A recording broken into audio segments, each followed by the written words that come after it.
Hello, fifth grade. It is Thursday, the 2nd of April, 2020.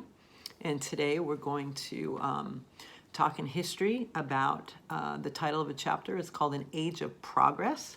So, really exciting time in the United States. And we're going to learn about all kinds of different inventions and things that occurred as we grew as a nation, exciting times. Immigration, etc. Just expanding in all kinds of different ways. All right, so we're looking at pages 174 to 179. Before we begin, let's look at our questions for our comp check. You should have this comp check with you. I gave it to you in your packet on the 13th before we left school. And it says number 1, which brilliant lawyer became one of America's greatest revival preachers? Number 2, who was the most famous evangelist at the end of the 1800s in America? Number 3, what famous evangelist of the early 1900s was once a baseball star? Number 4, who was the father of American missions?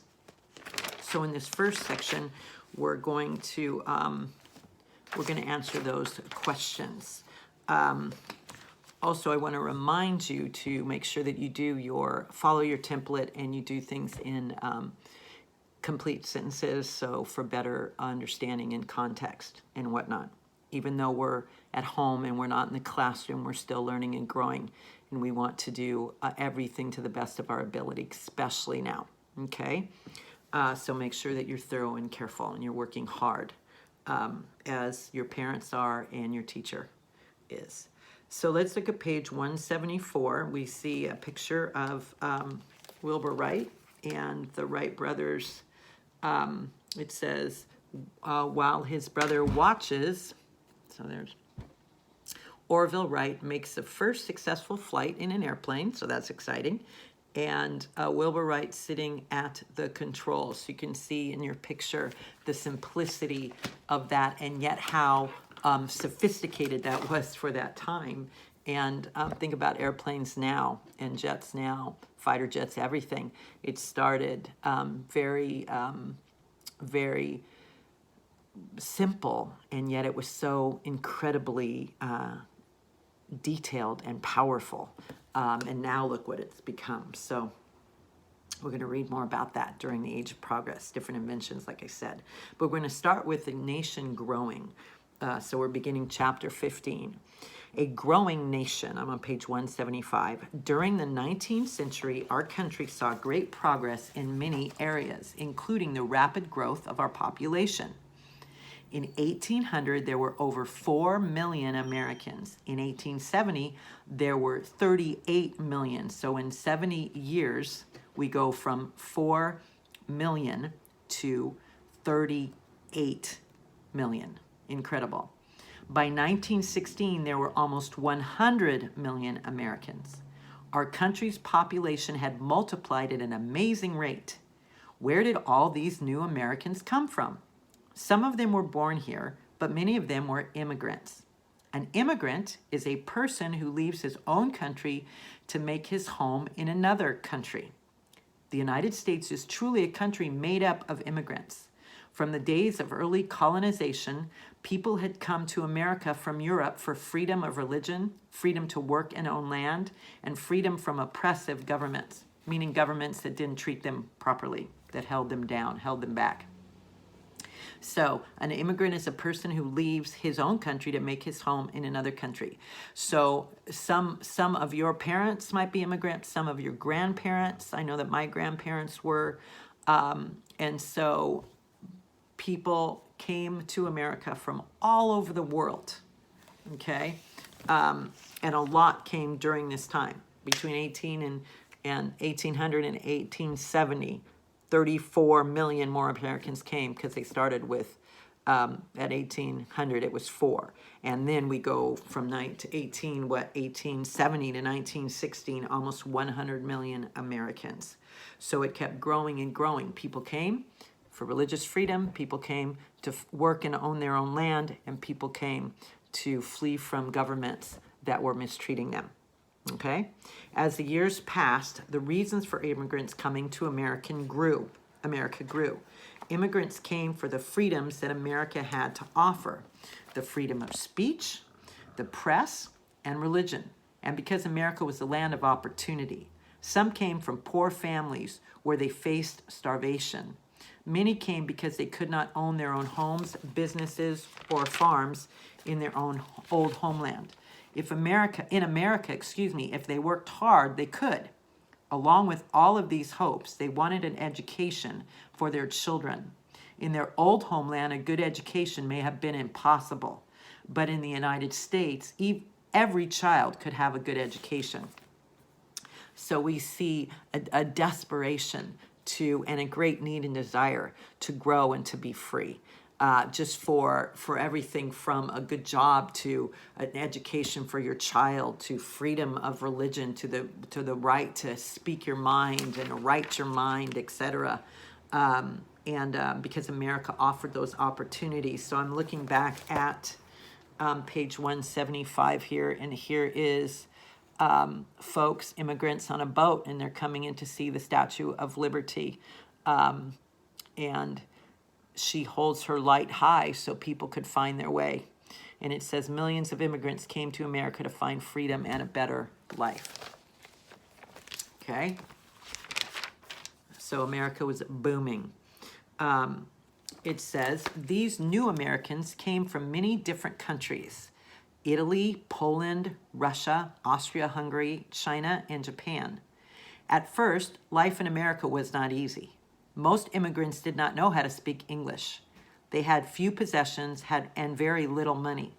But nearly all of them had a strong desire to work and build a home for themselves in a new and free country. By their work and determination, they helped build an even stronger America. So immigrants are a huge part of America's power and America's success. Okay? So, spreading the gospel. The 19th century was an age of progress in all areas of life. During this time, Christianity was spread to people throughout our country and the world. Almost every covered wagon that traveled westward carried a Bible. The Bible molded the lives of many frontier families, and most of the pioneers were godly people. Religion was also important in the East. During the last half of the 19th century and in the early days of the 20th, so the late 1800s and the early 1900s, great revivals swept America's large cities. These revivals were so successful that they reminded people of the Great Awakening. So we know that here in America and throughout the world, we're experiencing revival, a movement of the Holy Spirit that's completely other. I mean, incredible. We've seen that in our last few chapels, our last few praise chapels, where the Spirit of God has fallen so thick on us. So we're in revival. God is moving in power. And we're going to see a great revival coming out of this situation we find ourselves in now. Okay? Many people are coming to the Lord. They're starting to see that there's something in life that they need. And we see that during desperate, difficult times of crisis. And so you watch and see how many millions, if not billions, of people give their hearts and lives to Jesus throughout this situation, okay, throughout the world. So there was a revival that America was experiencing during this time, during the late 1800s and the early 1900s. And you know that you hear me pray all the time for revival, and we're really seeing it even in our, especially in our little school, I should say. Think about our chapels and whatnot and how God is moving.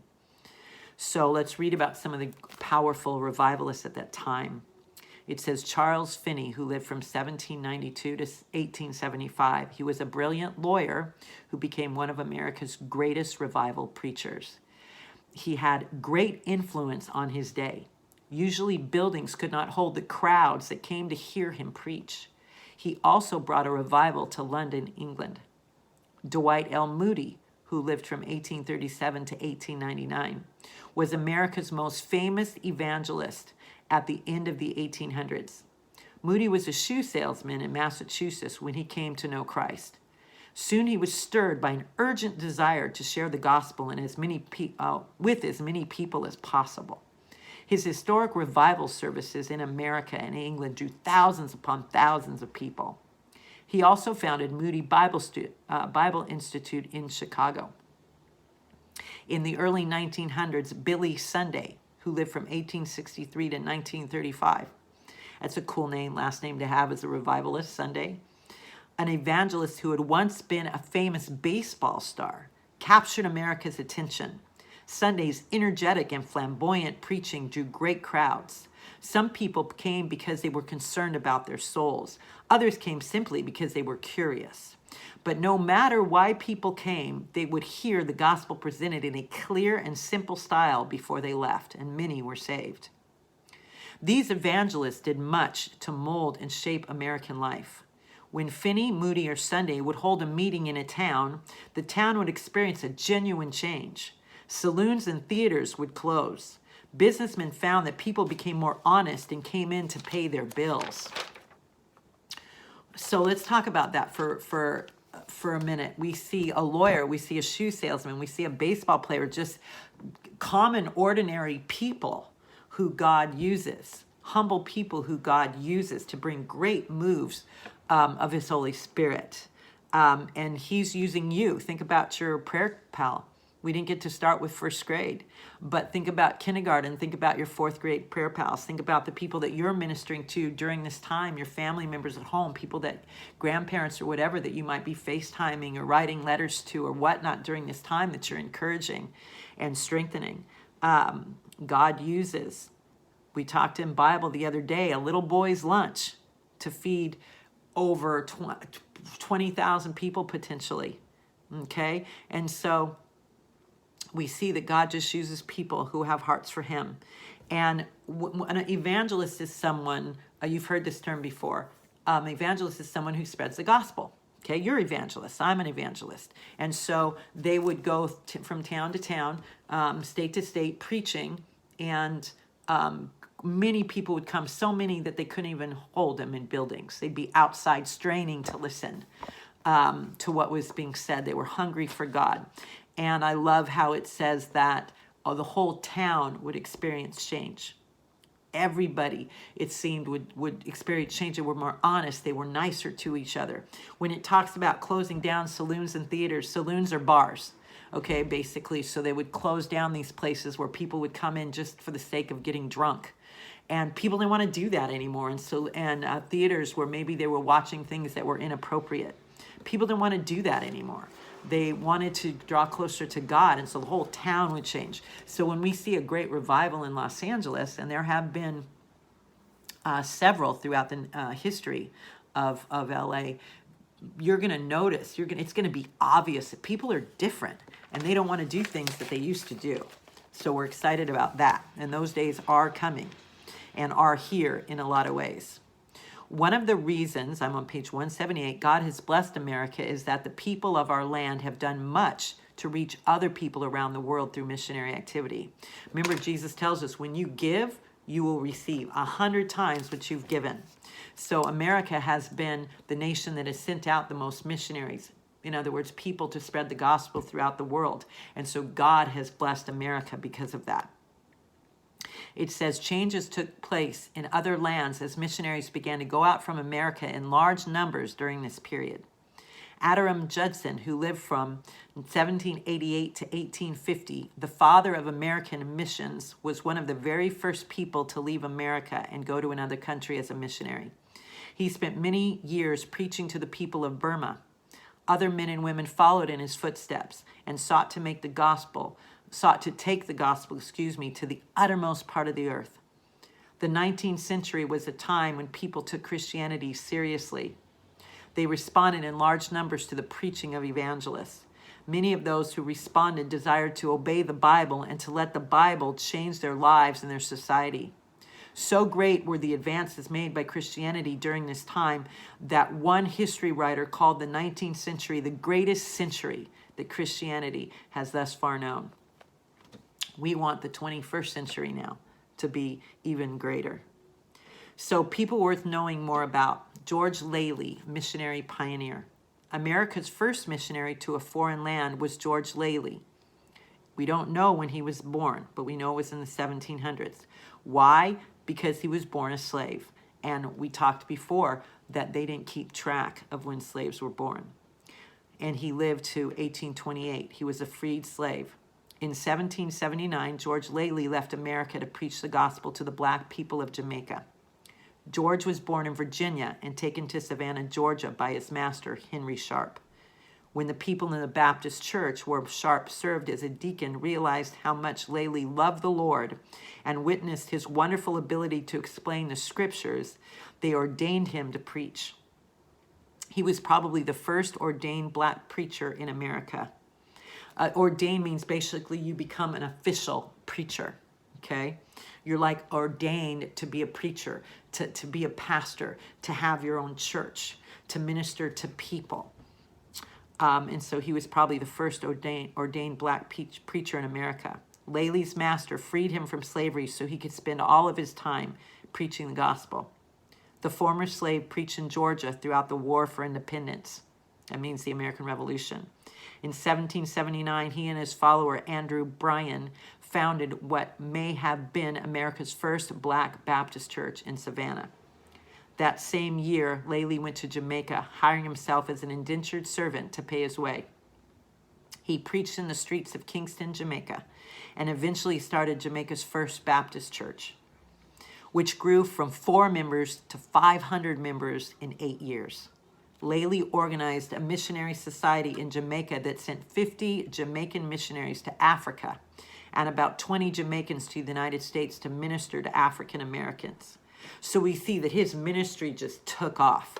His ministry just grew and grew and grew, and he affected so many people, and they went out. So know that when you minister, like to your prayer pals, to the people around you, that those folks are going to go out and spread the gospel, and then they're going to make disciples of for Jesus, and then the disciples are going to go out. Remember, it started with Jesus and 12 men. And one of them betrayed him. So 11 were left. And here we are today, thousands of years later, spreading what Jesus started in those 3 years that he ministered the gospel from the ages of 30 to 33, that he revealed, ministered the gospel. He is the gospel, that he revealed who he was. Okay? So amazing, George Lely. George Lely went to Jamaica 14 years before William Carey, the father of modern missions, went from England to India. And 33 years before Adoniram Judson, the father of American missions, went from the United States to Burma. So even though Adoniram Judson is the father of American missions, George Lely is truly the father. He was the first. But because he was born into slavery, they didn't see him in that way. But now, thank God, we've learned the truth, and he is and should be honored. He had a heart for the Lord, and even though he was a slave on earth, he started out as a slave on earth, he was free with Jesus. And in spite of his difficult situation, he loved Jesus with all he was worth, and he was set free by God and also set free in the physical realm by God, and he used that freedom to change the world. We're born free. How much more should we use the freedom that God has given us to change the world? Think about that.